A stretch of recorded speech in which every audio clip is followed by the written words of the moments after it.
নমস্কার বন্ধুরা, আপনাদের সকলকেই স্বাগত জানাচ্ছি আমাদের ফেসবুক পেজে। বন্ধুরা, এই মুহূর্তে বাংলা আবাস যোজনার সার্টিফিকেট আমরা পেয়ে যাচ্ছি অনলাইন থেকে। হ্যাঁ বন্ধুরা, আপনারা যারা যারা বাংলা আবাস যোজনার PWL অর্থাৎ ওয়েটিং লিস্টে যাদের নাম রয়েছে, তো কীভাবে আপনারা বাংলা আবাস যোজনার সার্টিফিকেট অনলাইন থেকে ডাউনলোড করবেন স্টেপ বাই স্টেপ আজকের এই ভিডিওর মাধ্যমে আমরা দেখাবো। তো অবশ্যই বন্ধুরা ভিডিওটাকে একটুও স্কিপ না করে শুরু থেকে শেষ অবধি খুব ভালো করে দেখবেন। আর এই ওয়েবসাইটের লিঙ্ক আপনারা পেয়ে যাচ্ছেন আমাদের ভিডিও ডেসক্রিপশন বক্সে অথবা আমাদের হোয়াটসঅ্যাপ গ্রুপে। তো আপনারা যারা এখনও পর্যন্ত হোয়াটসঅ্যাপ গ্রুপে জয়েন করেননি, অবশ্যই হোয়াটসঅ্যাপ গ্রুপে জয়েন করে নেবেন। তো প্রথমে আপনাদের এখানে রেজিস্টার করে নিতে হবে।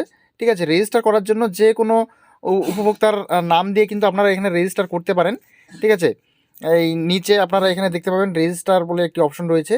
তো রেজিস্টার করতে গিয়ে আপনার যে কোনো ব্যক্তির নাম দিয়ে এবং আধার কার্ড, ভোটার কার্ড বা রেশন কার্ড যে কোনো একটি ডকুমেন্ট দিয়ে এখানে একটি প্রোফাইল তৈরি করে নিতে হবে। তারপরে কিন্তু আমাদের এখানে কি করতে হবে, লগ ইন করতে হবে।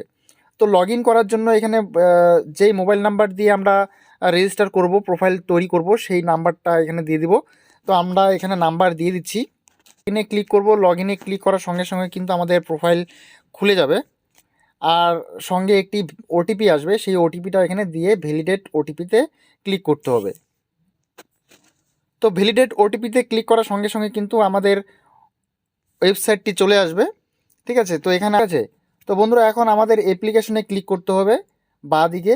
ঠিক আছে, অ্যাপ্লিকেশনে ক্লিক করার সঙ্গে সঙ্গে এখানে আমাদের একটি ওয়েবসাইট মানে নতুন একটি পেজ চলে আসবে। তো এখানে বন্ধুরা এখন ফুল নেম দিতে হবে, অর্থাৎ বেনিফিশিয়ারির ফুল নেম। যে উপভোক্তার নামে বাড়ি আছে সেই উপভোক্তার নাম দিতে হবে, তারপরে বাবার নাম বা হাজব্যান্ডের নাম দিতে হবে। এরপরে স্কিম নেম। তো স্কিম নেম কি দিবেন আপনারা, এখানে অনেকগুলো স্কিম রয়েছে। হ্যাঁ, তো আমরা সিলেক্ট করব কোনটা, বাংলার বাড়ি গ্রামীণ। ঠিক আছে, এই কথাটা সিলেক্ট করতে হবে। এই কথাটি সিলেক্ট করার পর আমাদের কি করতে হবে, এখানে ডিস্ট্রিক্ট সিলেক্ট করে নিতে হবে। এরপরে ব্লক সিলেক্ট করে জিপি সিলেক্ট করে আমাদের কি করতে হবে, পরবর্তী ধাপে এগোতে হবে, অর্থাৎ সার্চ বাটনে ক্লিক করতে হবে। সার্চ বাটনে ক্লিক করার সঙ্গে সঙ্গে কিন্তু যদি উপভোক্তার নাম থাকে তাহলে এখানে নিচে চলে আসবে। হ্যাঁ, এরপরে ডাউনলোড করে নিতে পারবো আমরা সার্টিফিকেট। আর যদি নাম না থাকে তাহলে নো ডাটা ফাউন্ড দেখাবে।